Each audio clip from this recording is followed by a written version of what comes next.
Welcome to the Exocortex Era, the podcast that expands your mind. Today, we'll have a guest, Pandelis Kriadis, or P. Kriadis. I think you go by both names.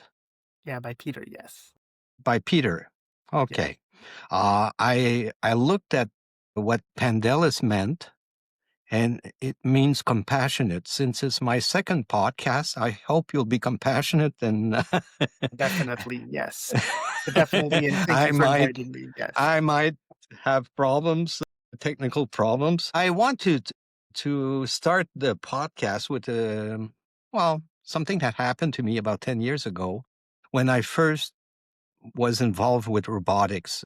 Well, not really involved, but I planned to attend a conference on robotics in San Francisco. And I had eye problems. And so I went to the eye doctor and he told me I had to have laser surgery, and I was worried that I couldn't attend the robotics conference. And then I looked at the name on the prescription and it was Dr. Asimov. And Yeah, I asked him, is there any link with Isaac Asimov? He said, yeah, he was my uncle. So Dr. Asimov almost prevented me from attending my first robotics conference. that's amazing. Okay, so let's go. And can you tell us a bit about you? You're basically how you started. I think you're from Montreal initially, or Yes, I'm from Montreal, yes. yes, but you have a Greek background. Yes, my family's Greek, yes, but I was born here and so I'm a bit of everything, I guess. I don't know, Greek mostly, but, with the Quebecois background as well, culture, Canadian as well. So it's By the good. way, I'm almost Greek. I'm legally Sicilian, and Sicily was part of ancient Greece. So we're Yes, both of Greeks. course, of course.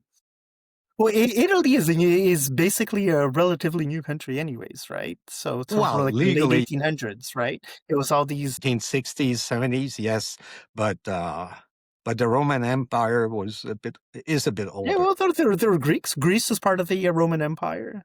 Yes, It's like the yes. Byzantine Empire was actually a continuation of the Roman Empire, right? What So tell us a bit about yourself. What led you to robotics?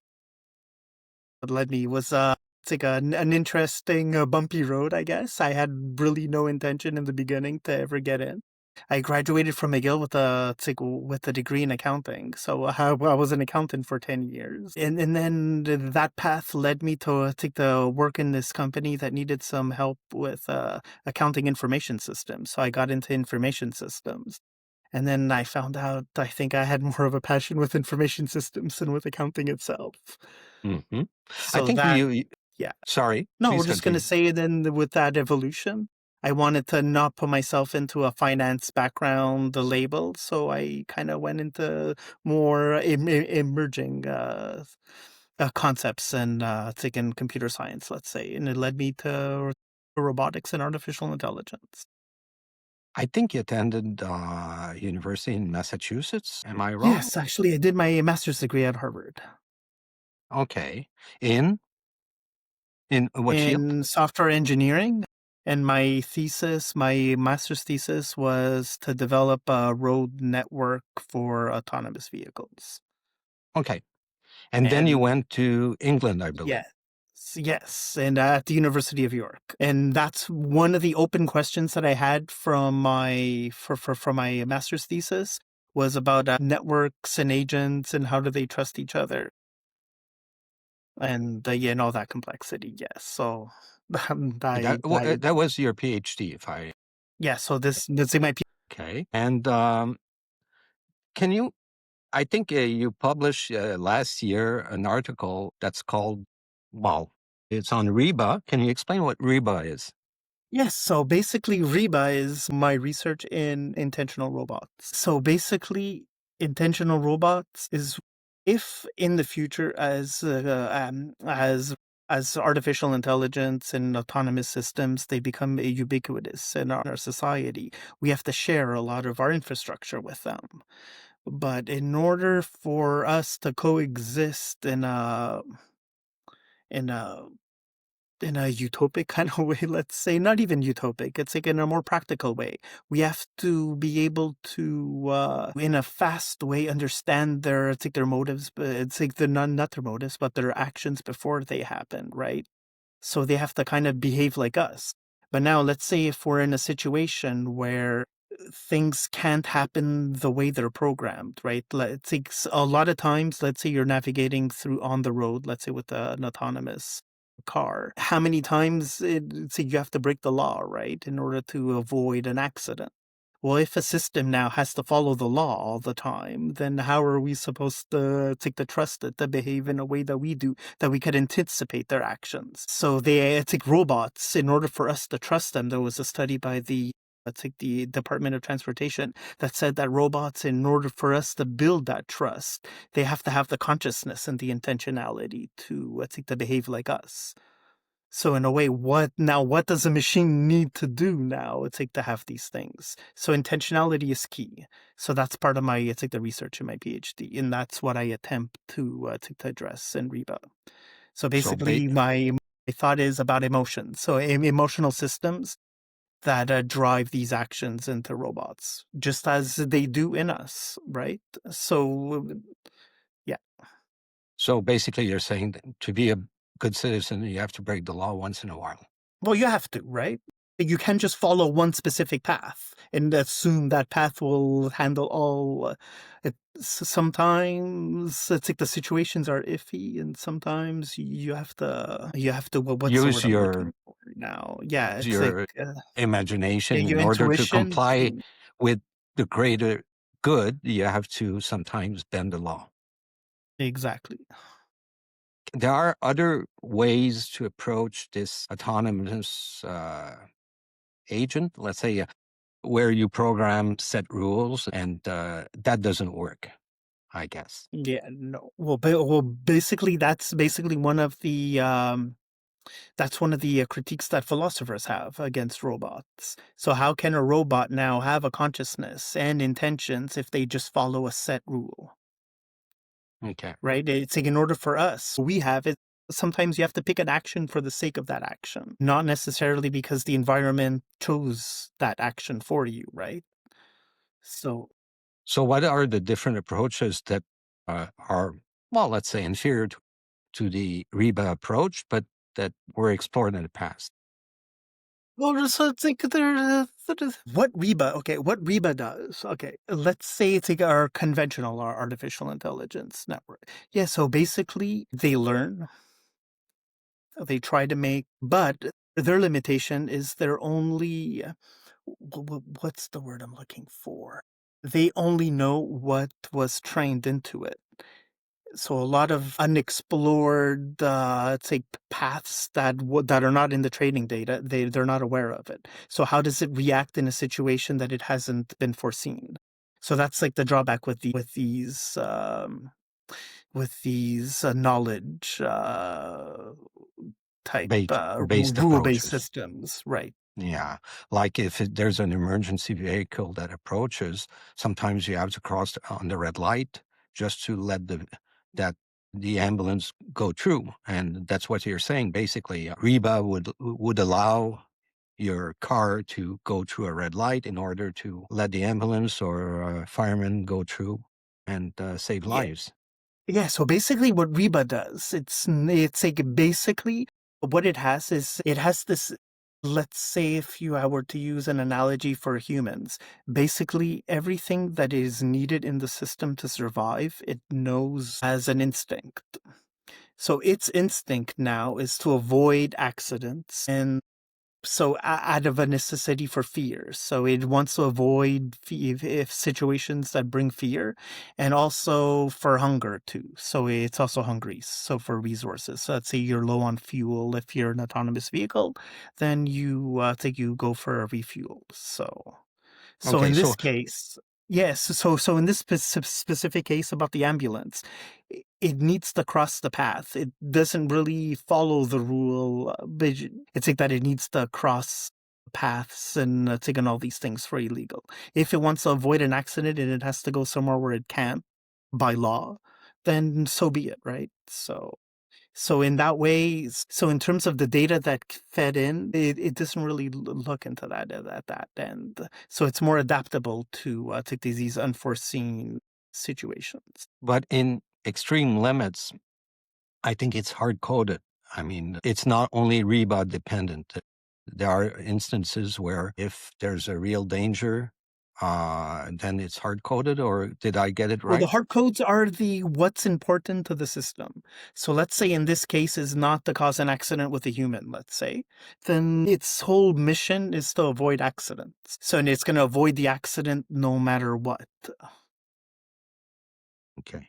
And so basically, what are the other real world applications? You've been talking about cars, autonomous cars, but Yes. I guess you you can have robots in a hospital setting. You can have robots at home, taking care of kids, for example. Would REBA be interesting? And you didn't get to discuss what REBA was doing. Basically, it imitates part of the human brain. I mean, it simulates. Yes. Okay. Yes. So basically, the inspiration behind Reba is that it uses it's modeled on the limbic system of the brain.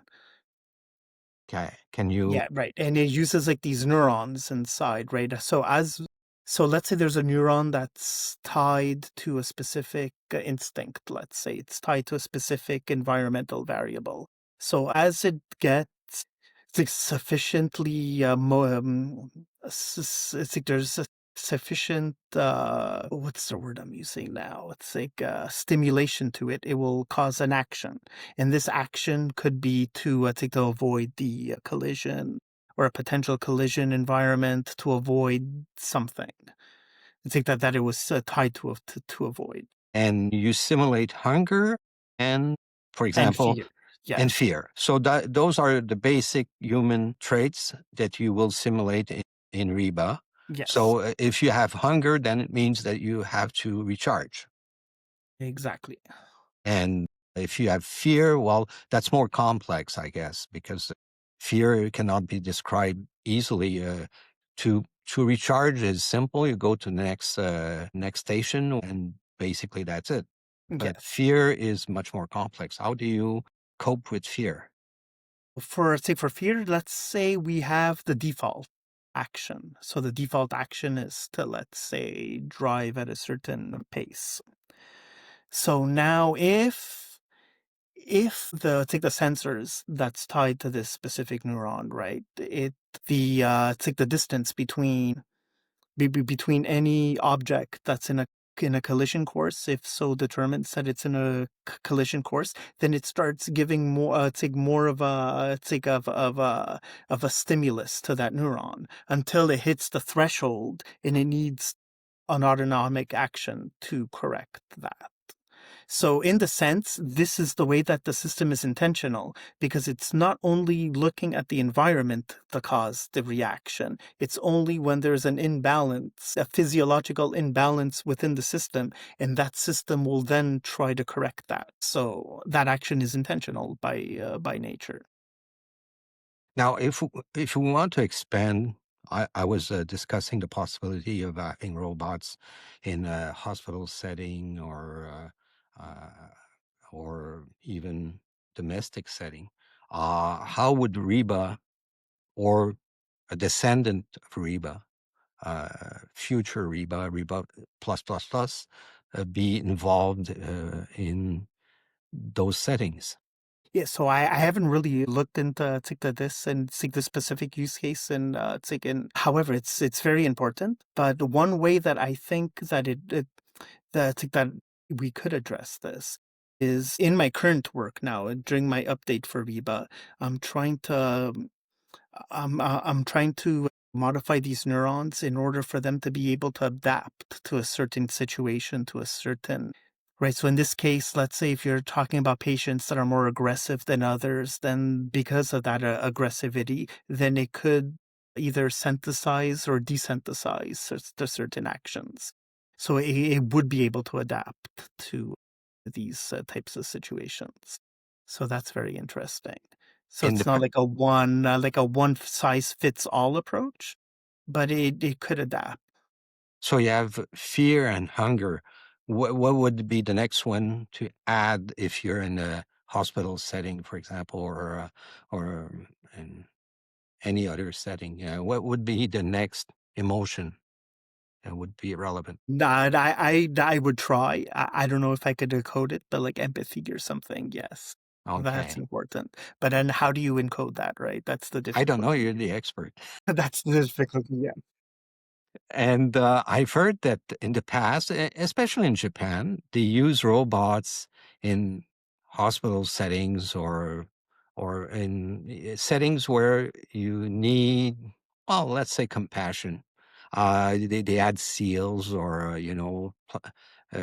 toys, and of course, REBA is much more evolved than that, I guess. So for these, it's like Reba is not really like a system that tries to like learn or to take this detect the emotions of others. It's a very interesting use case, but I haven't really took that into consideration. Okay, that's a future REBA, But that's probably. a future one, right? So for emotions, it's like in terms it's like of emotions. I try to recreate emotions inside a human. I would say inside the robot, so they can mimic human emotions.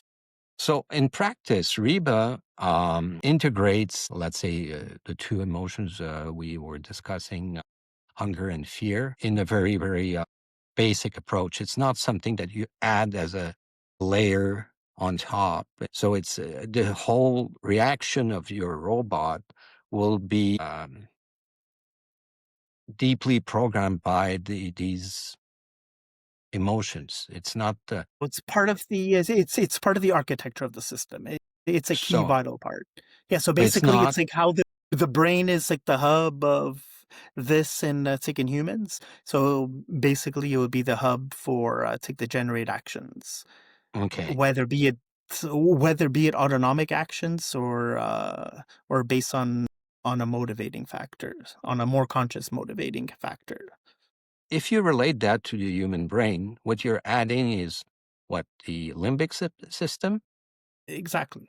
That's what it And so is. you have the frontal cortex, which would be the main thing that drives the car, I guess. Am Yeah, I so wrong? basically you have like the cortex areas that have like more of the decision processes, but then Exactly. you also have like the amygdala.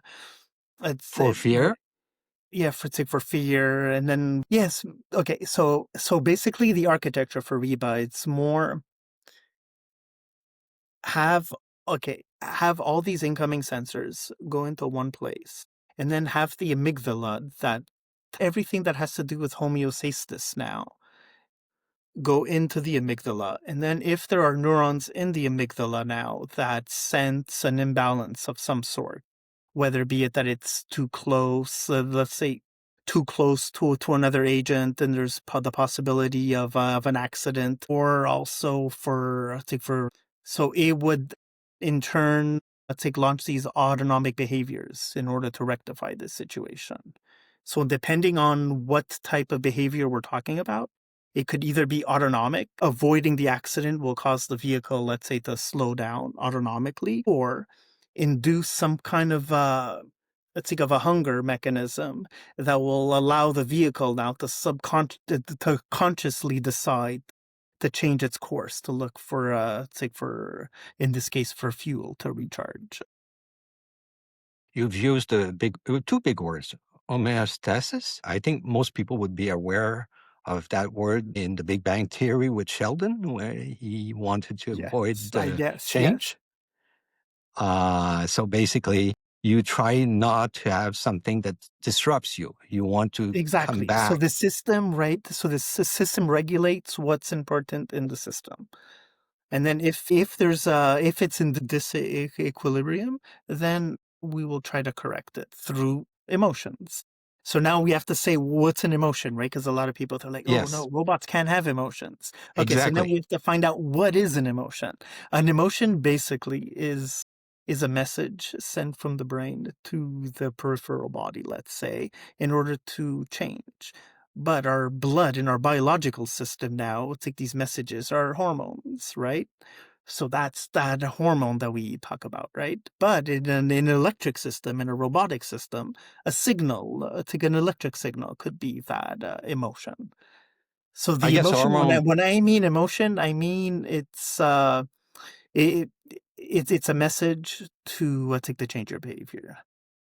I guess hormones in the biological sense are slower than electrical signals. So, Exactly. so the robot's emotions would be more dynamic than emotions of humans, or Well, they does could that be. make sense? So in my it's like in my system, they're pretty low. So obviously the humans are more dynamic, right? Because there's so many. But the more neurons that I add to this neural network of emotions, it's like it's like the more richer they are. But now, say we talk about scale and everything, and it's like, and it's actually feasible to have that large. I don't know. But it's interesting, and it's an interesting journey, and, You use a second big word, consciousness. yes, consciousness, that's an important yeah, so basically, it's like a system now, in order to have intentions, it needs to have some kind of a consciousness. Now, what is a conscious? Exactly. So, it's like in terms of REBA, consciousness is basically a sense of the internal. So the machine knows it could distinguish between what's the internal environment from the external environment. Basically, And self and non-self. exactly. So in every action, therefore, is because of an internal imbalance and an intention outside so that is in a way a consciousness. Now, is it evolved as a humans? Well, that's a debate, but animals as well. It's like in insects, they have a consciousness, and it's at that primitive levels. Anyways, But you Reba see, mostly it's modeled after insects, basically. okay, So okay, it's insects something don't have complicated. rights, Yes, but can you see in the future a REBA that has rights because it well, has absolutely. consciousness? Well, if it evolves into a specific place, then yes, rights. Well, liability and rights is important. Because if we place robots in a situation where they conduct ideas and actions based on their intentions, now there has to be some sort of question in who's liable for these actions, right? Are the people that created it responsible for its actions? And what point do they cease being, let's say, wards basically Liable. of their creators and liable to themselves and to society in extension? But can a robot actually ever be liable in that way? Because for liability, in order, well, the way some of our laws work, you have to limit, right, to what they can because there's a certain penalty. But is there a penalty for a robot? That's not really see Not right that doesn't now, really have anything exactly. Yeah, but could a in 10 robot or leave? 15 We years, could pull the plug, right? And does it really have a consciousness at that level that we will mourn the robot? I don't know. So in a way, could a robot ever be liable? I don't know. At the I've moment, I would heard. say no, but I think there's in a the story at Entropic where they tried to pull the plug, and a robot said, well, an AI, it was not a robot, but an AI said, if you pull the plug, I know that there's a one of the persons involved in the program has a mistress, and I'll I'll come out with and tell everybody that this person has a mistress. And it was, it was planned. It was within a set environment. But can you imagine AI saying, "Well, if you destroy my program and you replace me, I know so and so as a mistress, and I'll come out, and you'll have problems dealing with the consequences of trying to pull the plug." And that happened maybe last year or something like that. So we're not that far. I know, oh my god. Yes. So, uh, and what are the ethical challenges? I mean, I think we alluded a bit on. what would be the policy debates, for example, in parliament, or, I mean, different countries will have to debate what are the consequences of introducing emotions in robots, I guess. Can you see in 5 or 10 years, parliaments debating the question? Well, in a way, I think it's positive that we do need robots that have these emotions, because emotions induce intentions, which induce ethical behavior. Because how can a robot act ethically if it has no concept of what's right, what's wrong? Okay, there are everybody. We all have different opinions on what's right or wrong. But what I mean by ethics in this point is to act within your conviction, whatever your conviction is at this point. So you But need that internalization, that intentionality. I guess ethics evolves in terms of Darwinian selection within the human species. Our ethics are, in some ways, determined by our evolution. Yes, And what you're doing is simulating this evolution, this human evolution. In our species, what is right and wrong as basically, it's not perhaps not hard coded, but there are definite. We're a social species, and our ethics depends on the. exactly. Yes. So Okay. for in terms of this, take this robot, it must it must act with its conviction, and also it needs to be able to adapt in a social way. So one of the aspects that it's like I'm moving for it's like for REBA on how it could behave and within robots with themselves, so they could have some kind of it's like a group of robots and how they help each other. Well, especially let's say if we're talking on the road, right? Then it should be a responsible citizen within that framework Mhm. of shared capacity. So this is important. But Know people's home setting also, I guess you have to have some kind of ethics, and yeah, yes, and in this cool environment, also if we use robots uh, initially, I guess, to assist teachers, but who knows? The mhm, teacher of the future might be a robot. Uh, that that exactly. will that will create a lot of problems with unions, I guess. But anyways, if we could create these systems not to replace but to enhance, then it's like there's a place for them. At least initially. Who knows in 15 years Exactly. if it's But just anyway, the debate remains. Now, the long term vision, the philosophy, what's the long term? 10, 20 years. It's not long term, used to be 200 years, 500 years, but now it's more like 10 or 20 years. How do you see the world in 10, 20 years with all those robots with emotions and you have 10 billion robots, according to Elon Musk. We'll have each person on Earth will have a robot. So, what's your vision? okay, my vision is Yes. I hope I really hope that robots could be used in a positive way and not to take jobs away from people, to disrupt their livelihoods, but to move take the resources into areas that where we could be more productive and leave take the robots handle all the menial tasks. Now, who's to say what's menial and what's not? But if we could move in this direction and to better mobilize us to more important things and to relieve us from things that are not necessary, then so be it. See, because I focused a lot on autonomous vehicles because I know from like my parents, it's like they were elderly, they couldn't drive anymore. So if we could create like a vehicle where they could feel empowered to still be members of society, that they could still go to take the X place or Y place and still have a functional life without even being able to drive. So that's amazing. So if we could do this, then that's the best. Jeffrey Hinton, the grandfather or the godfather of AI, as he's often called, was worried about a dystopian future where robots would basically replace humans or whatever. I don't know exactly which scenario could happen.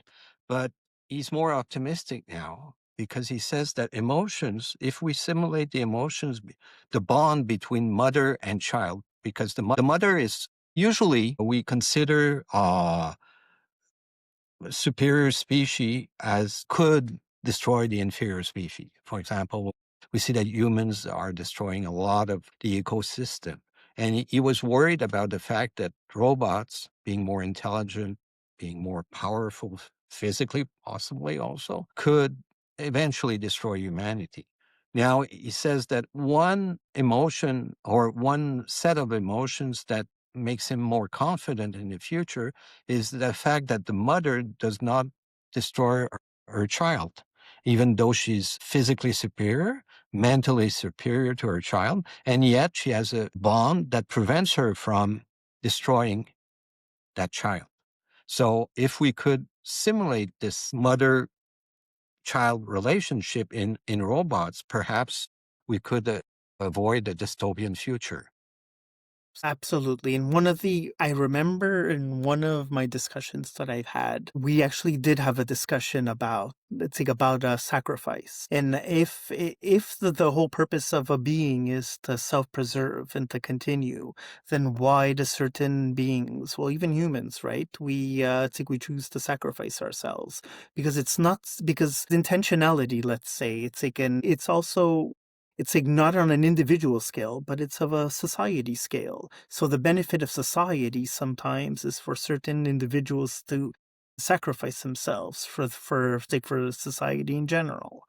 So yes, so this also should apply to the robots, and that's one of the avenues that I'm looking in to create these social robots and how they behave together. And sometimes it may seem that certain robots may hurt themselves, but it's for the greater good.